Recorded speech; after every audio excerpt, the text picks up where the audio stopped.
Everybody, welcome back to Monday Morning Mojo with me, Anna Gibbs. I'm excited because I have my dear friend with me today. Her name is Magdalen Radovich, and Magdalen is an amazing individual. She is a transitions coach, a poet, and a writer.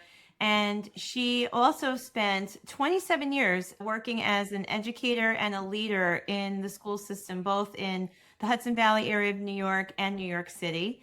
And she's now transitioned into focusing her work on coaching, writing, and building this amazing creative community for women.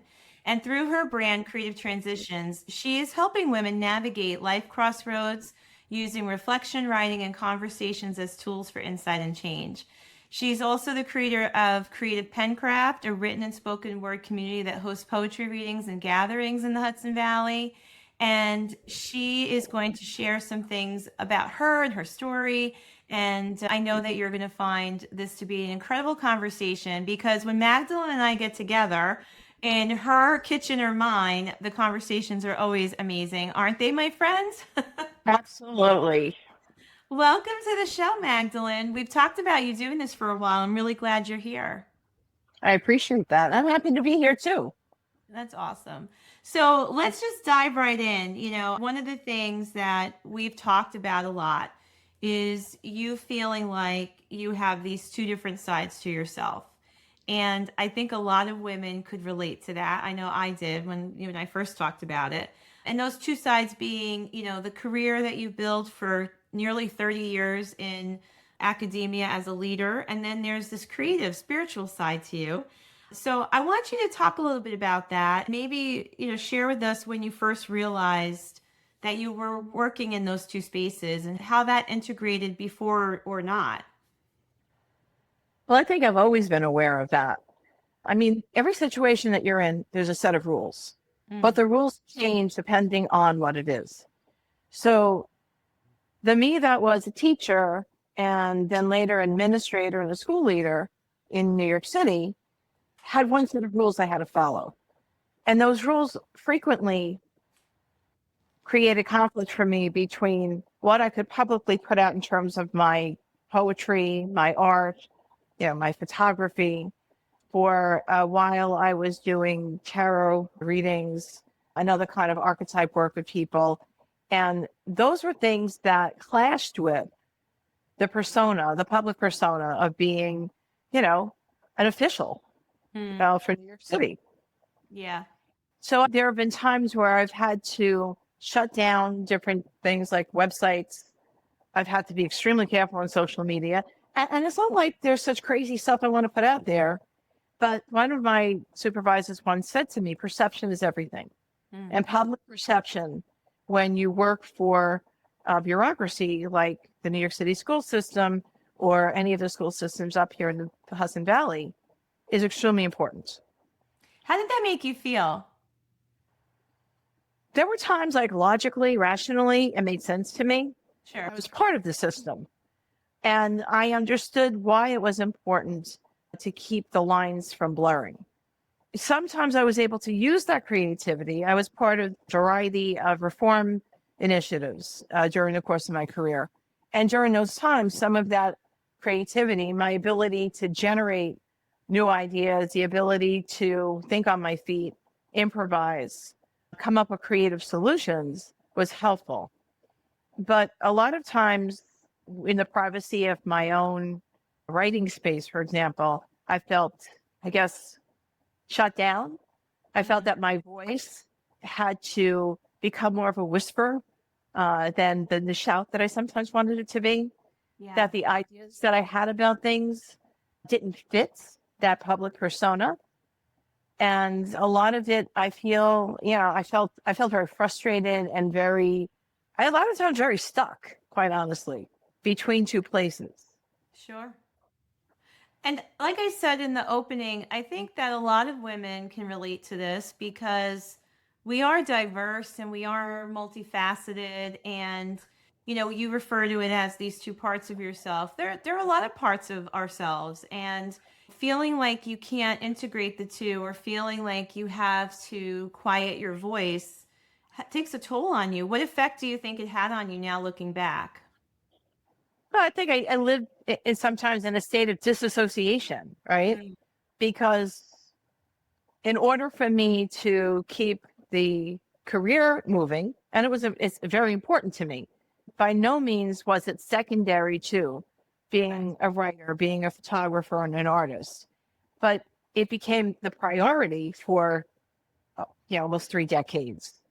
And I think that once I finally walked away from that career, and we've talked a little bit about that, retiring the career. So I walked Yeah. away from that career.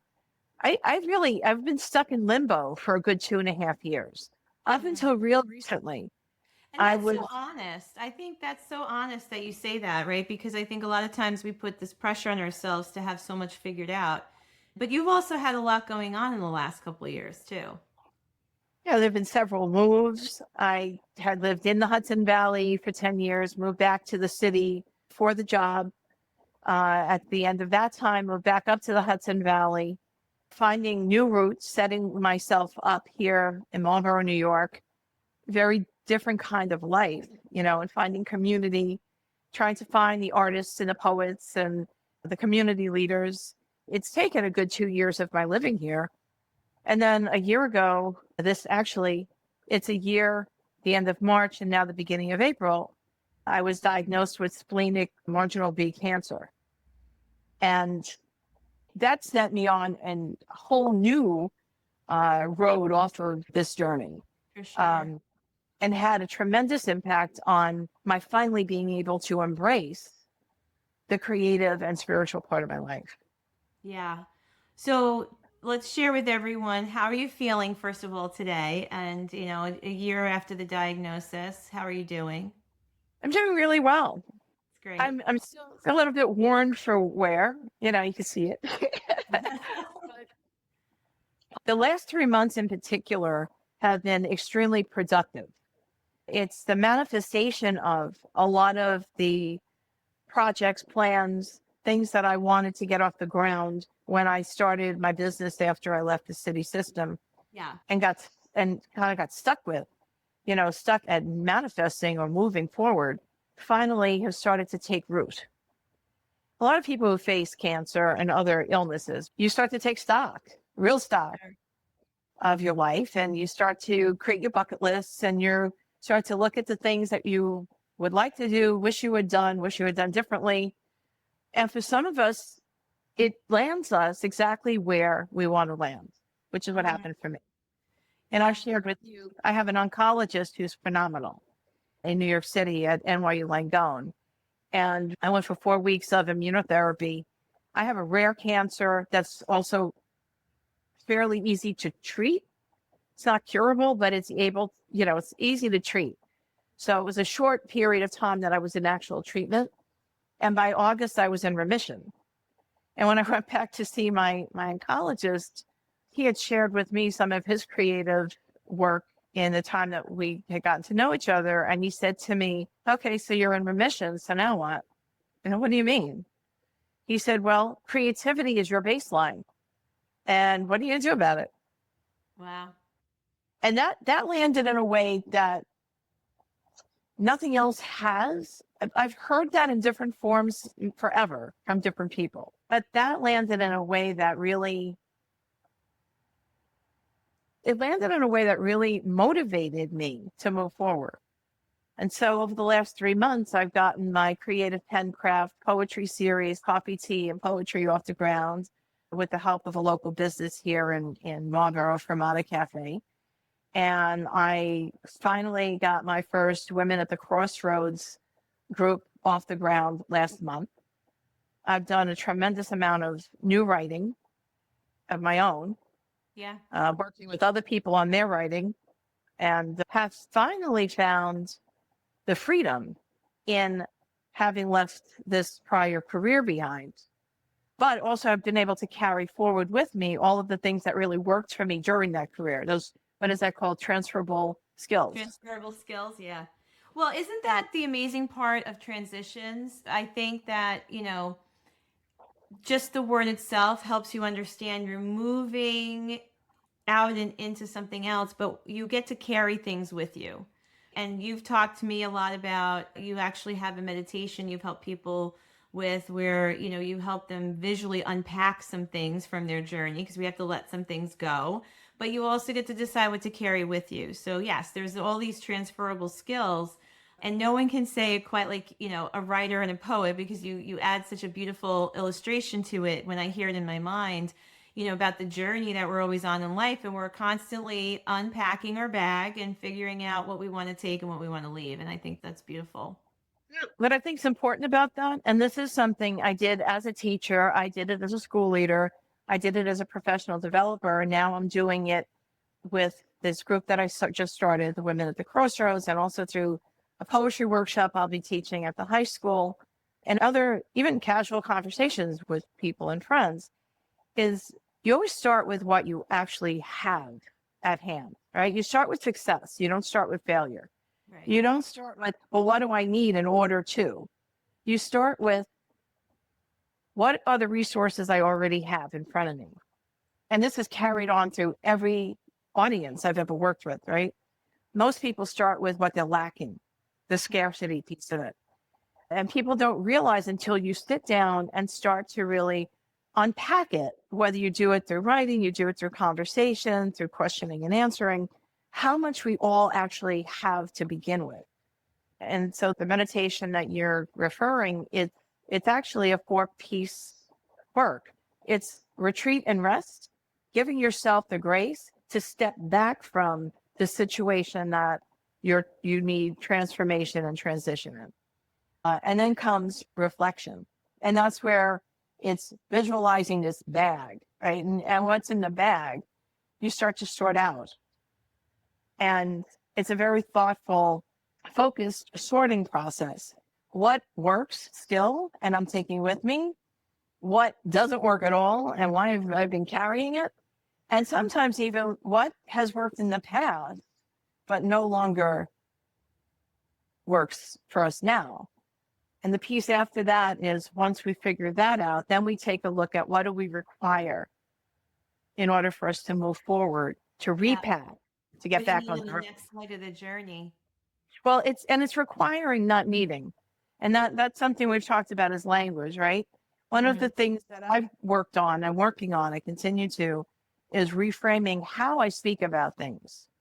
So when we look at what we have, those are our current resources, and we look at what our goals are, the question next is, what do I require to move this forward? So it's adding to what you already have versus, oh my God, there's this hole, and how do I cross over it without falling into that valley of despair or into the I need.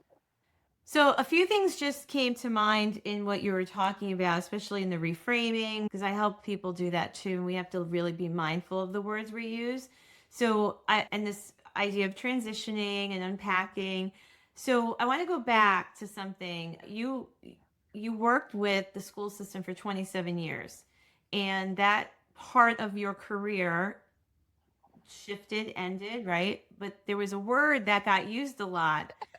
Yeah, I'm going to talk about it, Magdalene. There's a word that got used a lot that really, for a long time, you couldn't connect with it. It troubled you, and that word was retire. And when you retired from, as we call it, usually retiring from the school system, just talk a little bit about that and what that word might have brought up for you, because I think it brought up some thoughts for you both personally and professionally. Well, and I'm going to frame that with, for me, okay, because I know that there are a lot of people who don't see it the same way. Right. That's fine. So I'm saying that up front because, so the word retire means to put something that is no longer of use aside. When you retire something, it, in my mind, except in baseball, when you retire a jersey, that's a little different. But even then, no one's going to use it again. But the word retire for me brought up a real feeling of loss, irrelevance. And we talked a lot about that during that time, the sense of loss of meaning, loss of purpose. I had people saying to me as I was going through the process and transitioning out of my last school, well, how are you going to kill time? And how are you going to fill time? Oh, that, And yeah. it I'm was like, I'm having a reaction to that. Oh, how are you going to kill time? It's if we look at life as something that needs to be endured, and time is something that has to be filled up so that we can get through it. For me, there's no purpose in continuing, you yeah. know? That's a And so, limited existence. and so when people have said to me, oh, you're retired. I'm like, no, I quit my job and I took my pension. And in a lot of ways, and this is something I'm dealing with right now as I start to reformat what creative transitions is. Creative transitions was a knee-jerk reaction for me when I left the school system because I needed, right? I felt this lack. I needed to be able to say to people, it's okay. I'm going to be doing this next. And I wasn't really ready to do that. But I had to say something because in my own mind, the concept of moving from something I had been doing most of my life to the unknown was terrifying. And for as much as I talk about the value of being at crossroads, that's one of my major themes. Philosophically, yes, we can stand there and consider the choices and where we've been and where we're going. And what a reality for a lot of us is being at the crossroads is scary as hell. Sure. I love the honesty because Well, you're like, which way do I go? well, the sense of like my identity was this, Mm-hmm. whether it's I'm leaving a career or I'm leaving a relationship or my children have moved on to the next phases of their lives. In some cases, my parents have passed, or it could be an illness. I suddenly have this illness that is really pushing me to look at Yeah. what am I doing with my life? Yeah. And And so being at the crossroads can be a very lonely, scary experience, which is part of the reason that I created Creative Transitions to begin with many years ago and then put it on the back burner. Having a community of people around you and with you that understand the experience, may not understand your specifics, Right. but are kind of standing there with you with these bags on, this baggage they've carried with them. And some people have designer suitcases. I carry a backpack.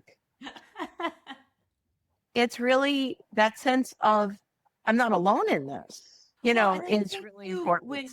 when the transition comes with a shift or a change in a role or a title, we can sometimes unknowingly put a lot of value behind that, right? A lot of value in our identity.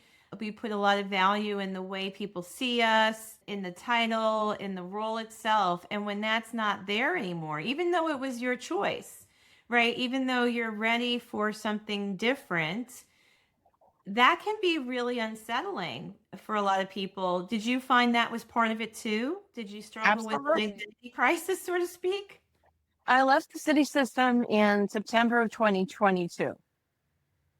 It's now 2026. And I would say it took me 3 years.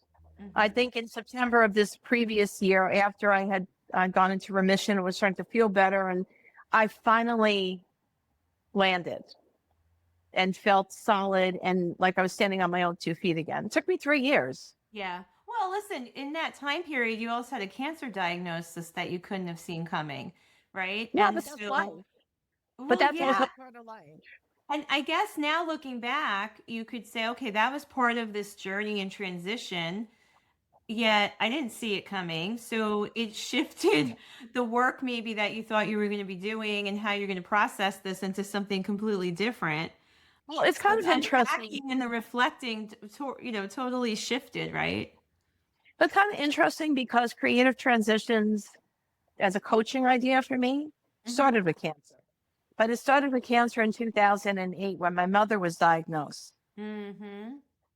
My mother, it was 2008 this month.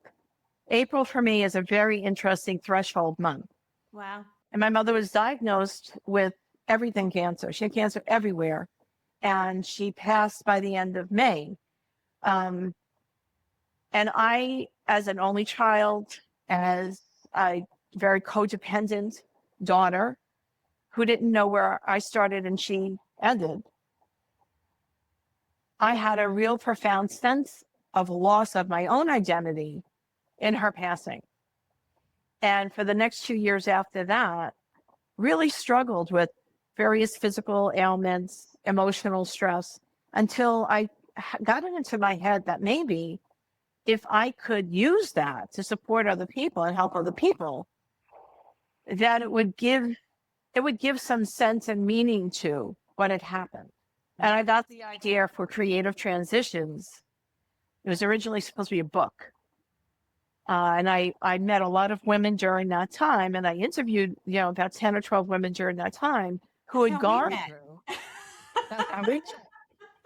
Who had really gone through various types of trauma and changes and used those specific things to either create new businesses, create new kinds of relationships, but all of which were supporting other people. And for me, that saved my life at that time. Yeah. What's important to you about that work? What's significant for you personally? Not because I know you're talking about what it can do for others, which is huge, but what's important for you in that? I've spent my entire life on a mission. My work, I never say my job, even career to me doesn't really quite. My work throughout my entire life has been about providing opportunity and space and grace for people to discover what's inside of themselves, to express what's inside of themselves, to move themselves forward in a self-directed way. And education for me was always a political and a spiritual mission. I think a lot of that came from my own upbringing.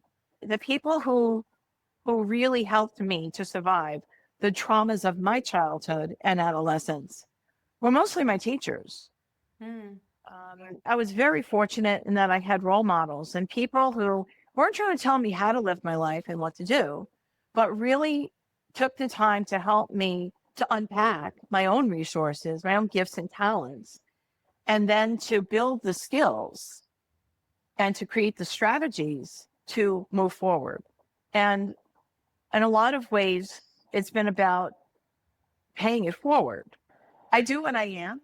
And I think that's part of what goes back to the beginning of this conversation. I think it's part of the reason that I struggled so much between having these two different sides of myself.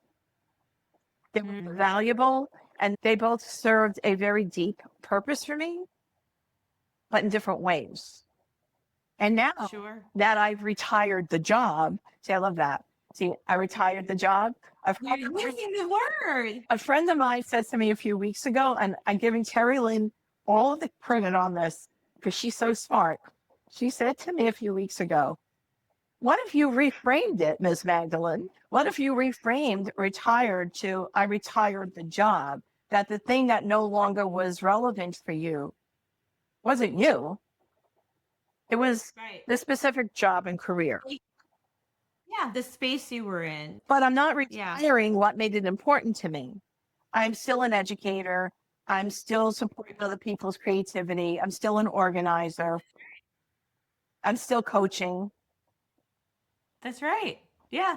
Really, nothing about you has changed. You're just stepping into a fuller expression of it. And really, I think, directing it in just a different audience. Yeah. And that's very important to me because I think one of the struggles that I had when you and I first talked about my making creative transition to business was who was my target audience. Yeah. And that took some time. And what I've really during that period, what I've come to understand is that my demographic, the demographic that I'm most comfortable working with right now and most interested in supporting are women of women at the crossroads. And initially I thought it was women of a certain age and stage. But what I have found recently is that I have younger women coming to me who find themselves at different, turning points. But it's for women who are motivated to make change. And this was something that came up in the group that I ran last week. And it didn't come from me. It came from one of the participants who said that she really loved the women that were sitting around the circle here because all of them were motivated. not happy necessarily, and not sad. But they were ready for something different. They're ready for something different. And this group was the first step in their finding some grounding, right? Yeah. And so that's, so that audience really has kind of defined itself.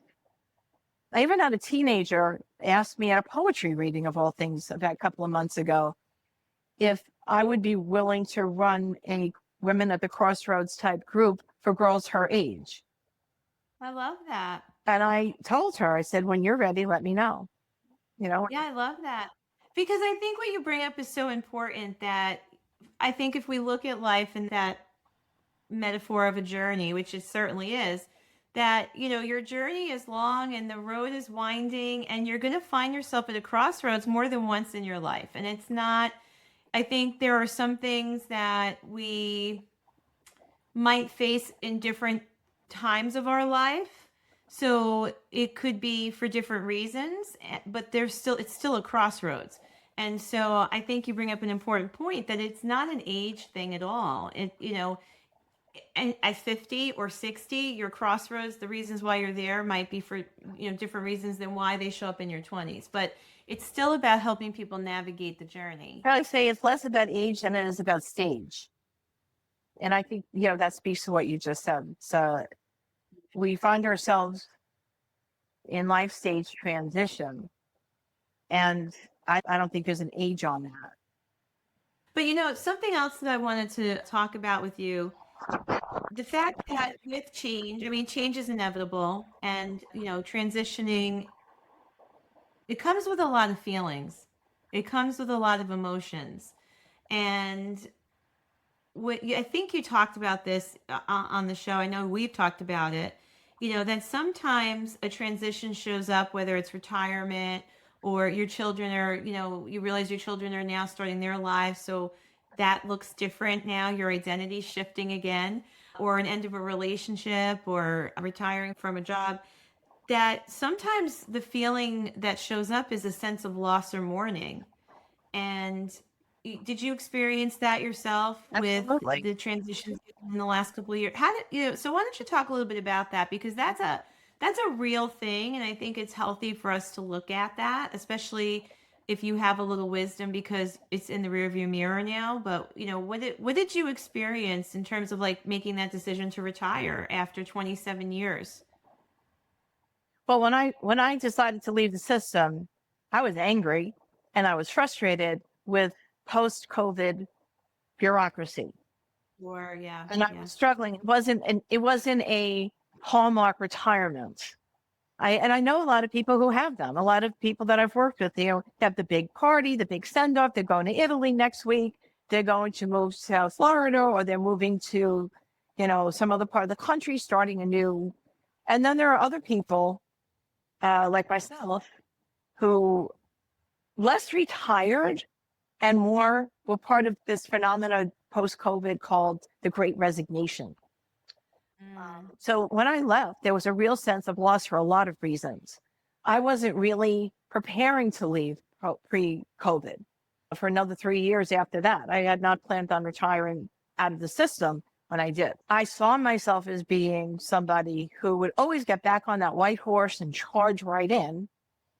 And the last year or so, especially right after we got the schools back up and running in the buildings, for me was just devastating, because that me, I didn't know where that me was anymore. I was dragging myself to work. I was miserable, and I was making everybody else around me miserable. And I had gotten to a point where I don't even think I was as effective. I know I wasn't as effective at my job. And so to me, when I left my job, I felt like a failure. I didn't go out the way that I wanted to go out, but I did what was the best thing for me, physically, emotionally, spiritually, and in a lot of ways for the community I was leaving. So that was hard. Yeah. My kids grew up. My son is a father of 3 young children now. He has his own mini family, right? They don't need me the same way. They need me a different way.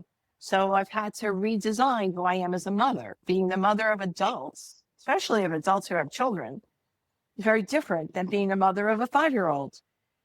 Sure. Or my daughter said to me one time recently, I was frustrated with, I wanted to help her with something more than I felt like I was helping her.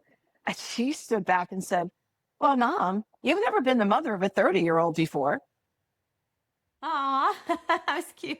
And I thought about that, right? Playful. And when she's 35, I could say the same thing when she's 35. So it's like sometimes it's letting go of an identity. Sometimes it's reshaping it. And this I think it's also always about giving yourself some grace in the process. and that's the hard part, right? And we talk about that all the time. I can see it. I said it in my group. I'm giving you space and grace. It sounds like something on a Hallmark card, but it's easy to remember, space and grace.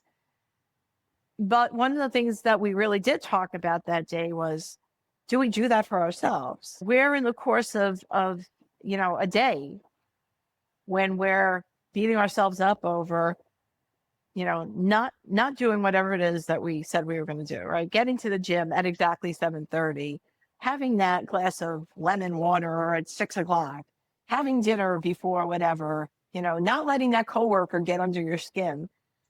A number of things, and then you beat yourself up. Well, why didn't I? How do we learn how to stop in those moments, take a breath or 2 or 10, and give ourselves what a lot of us would give somebody else? Yeah. So, Magdalen and Magdalen have a lot of conversations these days, but that's really important. And I believe it's something we need to support each other in. I think that there's a lot of unlearning. In my mind, I see it as, here's the vision of what we want for ourselves. And here's the value system that's, underpinning that vision.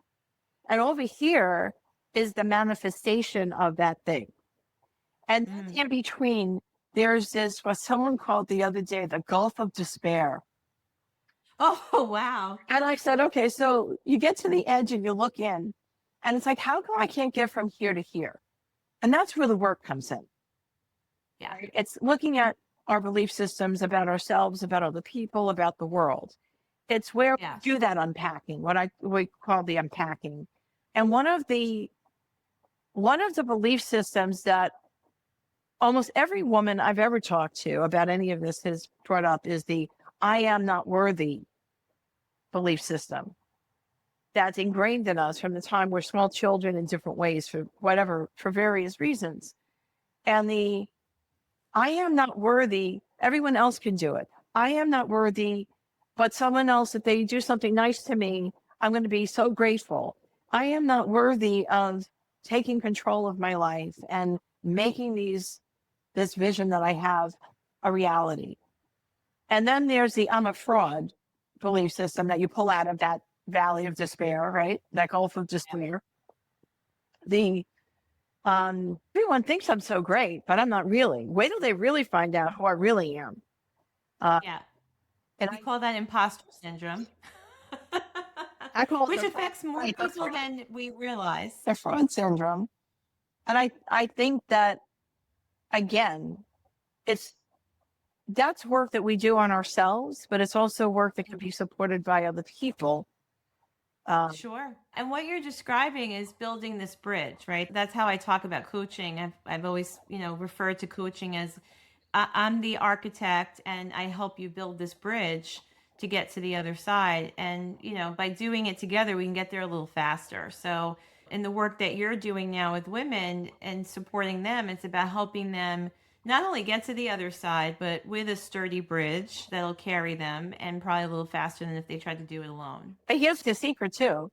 We're also going to be there at the edge of that valley to throw down a rope in case somebody falls. Because that was one of the questions that came up. Well, that's great. You're building this bridge, but what if before you get across the bridge, you trip and you fall and I said, that's why we have ropes to throw down and pull you back up. Yeah. The worst feeling in the whole world to me is when I've hit that bottom and I have felt like I can't get out. I'm stuck and I'm never going to get out. And to always keep in that bag of resources, the lifeline. So whether it's Right. a coach, whether it's in some cases a therapist, very different role, but whether it's a friend or a group or A mentor. a Yeah. mentor, there are people out there if you allow yourself to allow them in. Yeah, and that's a great message for someone who probably needs to hear it today, right? That you're not ever alone, and you just have to be willing to look around and put the hand out to say, I need someone to pull me up right now. And one of the reasons why I wanted to have you on the show, not also because I mean you have a great story, and you are able to frame it in such a way, I think, that helps us to understand the beauty, the pain, the challenges, the opportunities that life has for all of us. And when I started this podcast back during COVID, it was an opportunity, I think, for people to connect in a way that could change their mindset, get them focused on what they could control rather than what they couldn't control at that time. And I called it Monday Morning Mojo because I wanted to give them an opportunity to, set their mindset right for the week. And this audience is full of amazing individuals who are probably in business at some level, either founders or CEOs running their own business, or maybe, leading teams and working at a high level. And, we talk about a lot of things. We talk about business, we talk about life, because I've always believed that we are one person. I coach the whole person. And so there's that integration, even though there are different parts of us. Sometimes they feel more integrated than at other times. So, all of that being said, what I want to ask you about now, just to shift slightly, because I feel like someone needs to hear this too. You spent 27 years working as an educator and as a leader in academia. You've also talked about your creative side. You're an artist and a writer and a poet, even using tarot in your experience, helping to guide yourself and others. And now you've transitioned into using those tools and all those experiences to help women. And underneath all of that is the fact that you've started a business. And so that, I know we've had some conversations. I think for you and a lot of people, a lot of women especially, you're so passionate about the work that you're doing and you just want to connect and do the work. But there are some elements of being in business that you have to recognize if you want to continue to serve more people. So I just wanted to talk about that for a minute and see, what your thoughts are, and how much you're learning about that. And I know you just created your website, which looks great, by the way, and putting together workshops and all the things. So what have you learned most about yourself now in this phase of your work that is now very entrepreneurial? It's an interesting thing that you're bringing that up this morning because I just got off the phone with my tax person. So one of the things that I've learned over the last 3 years is that sometimes waiting to be perfect gets in the way of you getting things done. And Yes. at the same time, rushing into things without really knowing what you're rushing into in terms of structure is also not necessarily the best thing to do. And so I find myself right now in looking at learning about the business of business. You and I've talked a lot about money, right? And I'm more than willing to give away services. And now I'm at a point where it's like, okay, well, I've been giving away a lot of services. It's time for me to think about ways of energetically getting paid for it and financially Right. getting paid for it. That's a hard one too. And I don't have my own answer for that right now. I think a lot of us struggle with our relationship to money. Mm-hmm. And Well, and this could be another episode, but it might come back to those feelings you just talked about in terms of self-worth and the values that you have, and being comfortable monetizing what you feel is a gift to give at the same time, right? And that you're worthy of asking for that. well, it's so funny because it goes back to the beginning of this conversation again. I didn't feel like that in my career as an educator. Mm. I made good money. I made choices that put me into positions where I was making a really good living.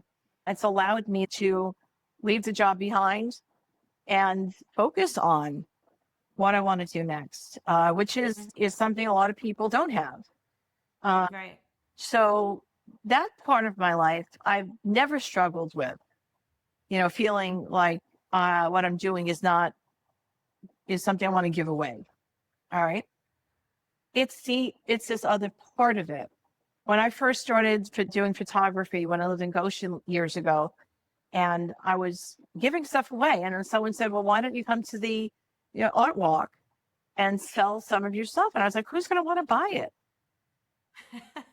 And you can't really see the picture that's hanging behind me. You can't see it all that well, but I found that I had certain pieces that were selling, and they were selling well. I was shocked. I was like, why would anybody want anything that I create and spend money on it? Working, I use tarot as a guiding tool in working with people for a really hard time accepting money for it. I've worked part-time in a shop for a little bit. I've done private readings. The discomfort over taking money from somebody else for something that I know is valued is really hard. So has that been the biggest part of becoming entrepreneurial for you? I think it's a big part of it. I don't think it's all of it, but I do think it's a piece of it, Sure. And I think I said to you when you've asked me to do this podcast several times, and I've told you in the past that I didn't want to because I didn't think I had anything to say. Meanwhile, we've been talking for almost an hour. But it's taken me the last 3 years to really, first of all, figure out what I want to say. But it's also all the things that I've had to put to the side that I've locked up, opening all of that up. But yes, I think that becoming an entrepreneur is something that's a big struggle for me still. And I have some business decisions I have to make over the next couple of days in terms of how I structured it, what the next step is. Do I have to restructure? How serious am I about making some, extra, an extra income? And I think a lot of women struggle with that. Sure. Yeah, I think it's because of what the meaning behind so much of it, right? And I think, again, it comes back to worth. And I just had this conversation with someone the other day about, what they're worth to their client and the results that you bring. So I think what you talked about is honest. And I think a lot of people starting in business, especially women, struggle with some of that. The other piece of that, all right, when you exchange money, there are expectations and there's a contract, whether it's a written contract, a verbal contract, or whatever. And I think that post my New York City Department of Ed career, one of the things I've really come to really embrace is I don't want to work for anybody else. And regardless of whether you're working for yourself or somebody else, as soon as there's a money exchange, you've now got responsibility to somebody else. And I think that's something that I have to work through. That's interesting. I could see that, because you've moved away from things being a passion project or a creative extension of yourself into something completely different. So, like a lot of the things we've talked about, there's just integration that has to happen there. Right. It's not either or. You just have to create space for them to live together. Yeah. So before we run out of time, because this is what happens when Magdalen and I get together. It could be 3 hours later, which is quite often. But coming back to this work that you love to do and really helping women through their own, not just a transition, but a creative one. And you talked about what's important to you in that. There's probably at least someone listening right now, a woman who's at a crossroads and who might be listening saying, okay, but what does it mean for me right now today? So if there is someone listening and they realize maybe something no longer fits or it's time for something different or new, whatever that crossroads represents, and maybe they can't even name it yet, what would you like her to hear from you today? You're not alone. You're not alone. There are a lot of us standing there right with you, even though you don't see us. And that there are people like you, Anna, and me, and others who are facilitators for that kind of experiential growth and are there to support and help. And I think that's the biggest piece of it is that you may feel like it's just you. It's not. And together, what is it? They say there's strength in numbers, right? Yeah. So reach out. What if someone feels a connection to you right now and they want to reach out to you? Just share a little bit about some of the things that you've started, or if someone wanted to talk to you, how they could get in touch with you.